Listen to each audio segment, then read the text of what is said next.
Je suis le bon berger qui donne sa vie pour ses brebis.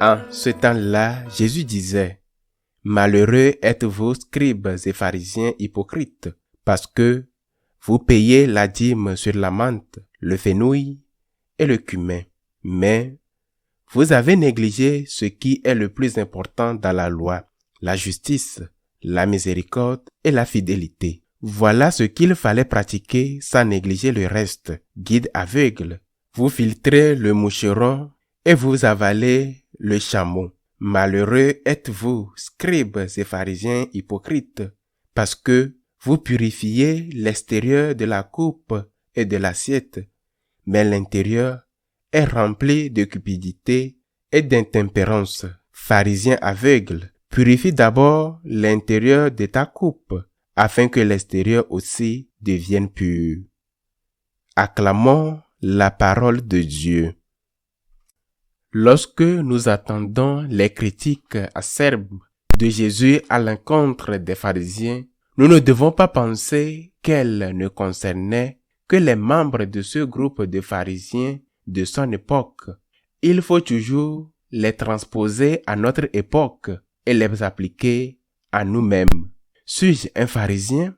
Il y a des années, j'ai lu un livre d'un écrivain français, François Mauriac, intitulé « La pharisienne », qui m'a beaucoup marqué. Bien sûr, Mauriac écrit avant le concile de Vatican II, et peut-être que le personnage féminin, en l'occurrence, qu'il dépeint était plus caractéristique de cette époque où la société voyait d'un mauvais œil ceux qui n'allaient pas à la messe et où beaucoup de gens ou certaines personnes pratiquaient cette religion parce qu'ils voulaient être bien vus exactement comme aujourd'hui, mais à l'inverse. Ce qui m'a marqué dans cette œuvre, c'est la manière dont François Mauriac dépeint la dureté de cœur de cette femme irréprochable, sans tache, qui ne manquait aucun des préceptes d'une catholique. C'est-à-dire qu'elle respectait les vendredis,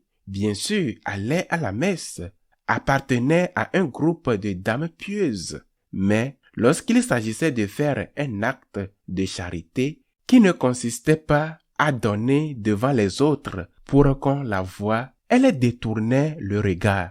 Il y a donc là une première leçon. Ce premier enseignement consiste à nous demander pourquoi nous faisons les choses, pour qu'on nous voie, pour qu'on nous applaudisse, ou bien pour nous applaudir nous-mêmes. Non pas pour qu'on te voie, mais pour que tu te vois toi-même, c'est-à-dire pour être satisfait. Quelle paix de l'esprit bon marché! Tu fais l'aumône et tu te considères déjà comme quelqu'un de bien. Tu as acheté la paix de l'esprit pour une bouchée de pain. C'est ce que nous devons commencer à analyser. Pourquoi est-ce que je fais les choses?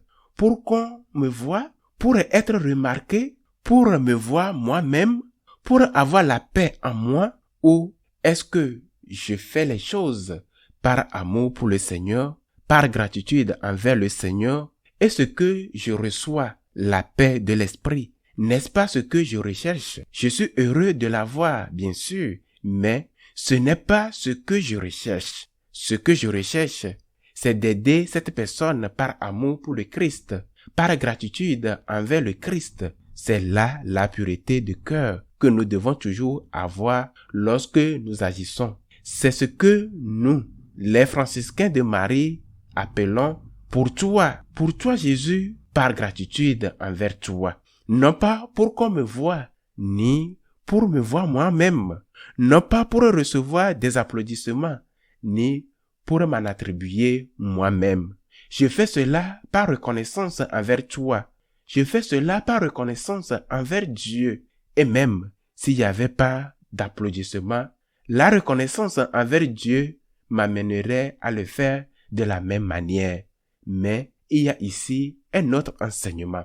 Dans la première partie de ce texte, le Seigneur reproche aux scribes, non pas parce qu'ils paient, dit-il, la dîme sur la menthe, l'anis et le cumin, non pas parce qu'ils paient cela ce qui est bien déjà.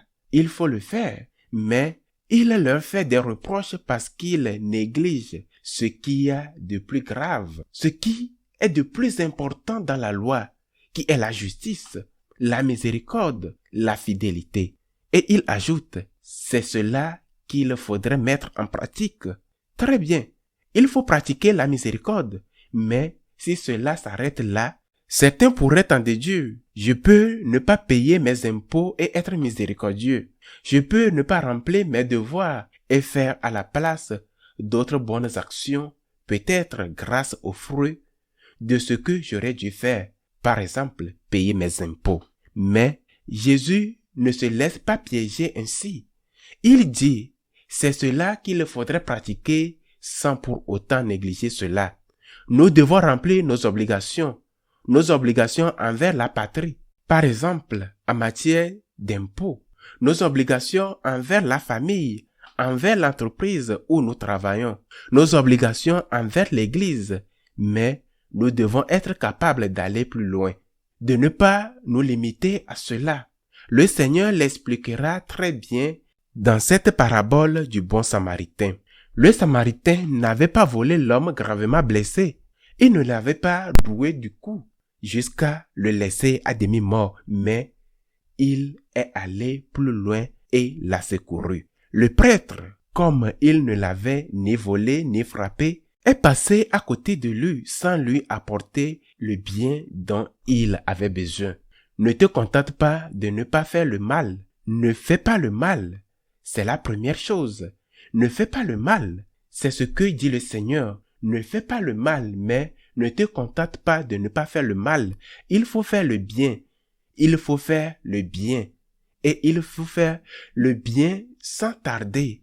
Il faut faire tout le bien possible autant que tu peux. Pourquoi? Parce que le mal, lui aussi, agit de la même manière, aussi vite, aussi fort et aussi intensément qu'il le peut. Ne fais pas le mal et fais le bien. Qu'il en soit ainsi.